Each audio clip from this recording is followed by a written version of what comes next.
Trái tim của tử thần CHAV10 hóa ra bị ngạn là vậy, có sự dịu dàng nhưng cũng có sự mạnh mẽ riêng của nó. Tại sao ư? Vì lòng trung thủy. Liêu Tịch thở dài, cô hiểu mình đã sai, tính tình bướng bỉnh, cố chấp suýt nữa lấy mạng cô rồi. Này, cô nói gì đi, anh muốn nghe gì nào? Cô như vậy chắc không chết nổi đâu. Chàng trai tóc bạch Kim thờ ơ quăng lời chua chát. Vừa lúc nãy Liêu Tịch có chút cảm kích khi anh ta hỏi thăm cô, nhưng mà giờ đây thì, eo ơi, khỏi nói đi cho rồi. Anh là tử thần đúng không? Liêu Tịch nhớ lại hình dạng khi anh ta hóa thành hắc xà, liền mau chóng hỏi. Phải, tôi là tử thần. Cô sợ không? Có sợ, nhưng mà Liêu Tịch ngập ngừng, giờ thì hết rồi, mạnh mẽ vậy sao? Anh ta nhếch môi, nếu bây giờ tôi hiện thân thì sao? Cô xua tay phản đối, miệng cười trừ thôi, tuy là anh không còn là diện tình nghi nguy hiểm đối với tôi.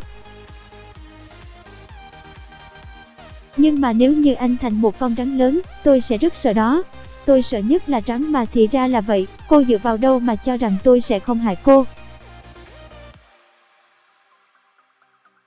Đừng quên tôi từng lấy đi đôi mắt của cô. Liêu Tịch khẽ gật đầu, có chút tán thành. Vậy ư? Vậy tôi sẽ chú ý anh một chút, đề phòng anh một chút.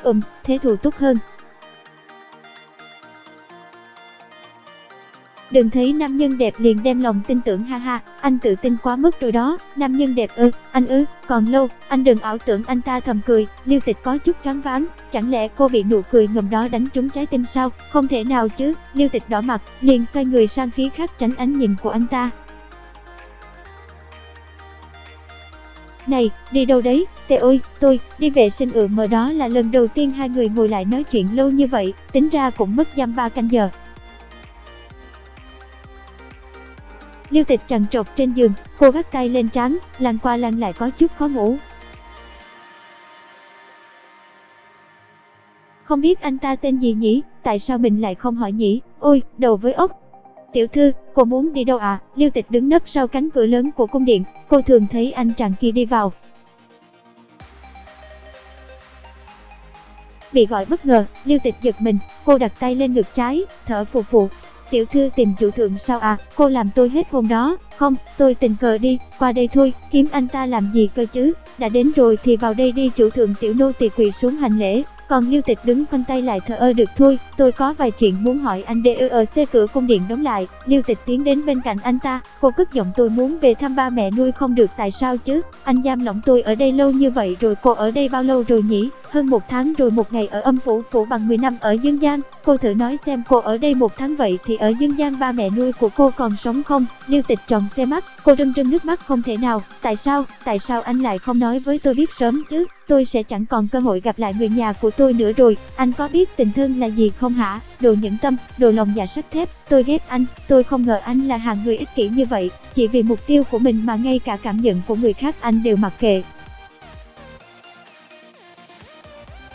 Tôi còn từng nghĩ rằng anh là người tốt cơ chứ. Tôi đã sai rồi rầm. Liêu Tịch mở cánh cửa, cô chạy nhanh ra ngoài, không kìm được nước mắt cứ thế mỗi lúc chảy một nhiều.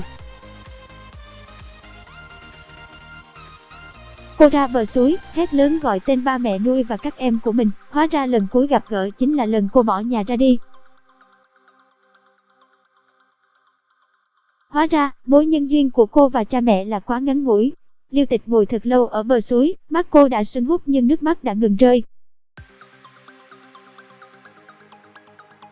Ước gì có thể gặp lại được gia đình mình một lần nữa, dù có nhảy xuống dòng suối này con cũng cam tâm nhảy đi. Anh theo dõi tôi à? Liêu Tịch khó chịu, cái gì kết thúc thì nó phải kết thúc. Kết thúc một vấn đề trông nhẹ nhàng vẫn là tốt hơn. Con người vốn dĩ sinh ly tử biệt, cô biết rõ mà lại không chịu nhìn thẳng vào sự thật này. Anh kia, anh đừng lúc nào cũng triết lý sâu sắc với tôi.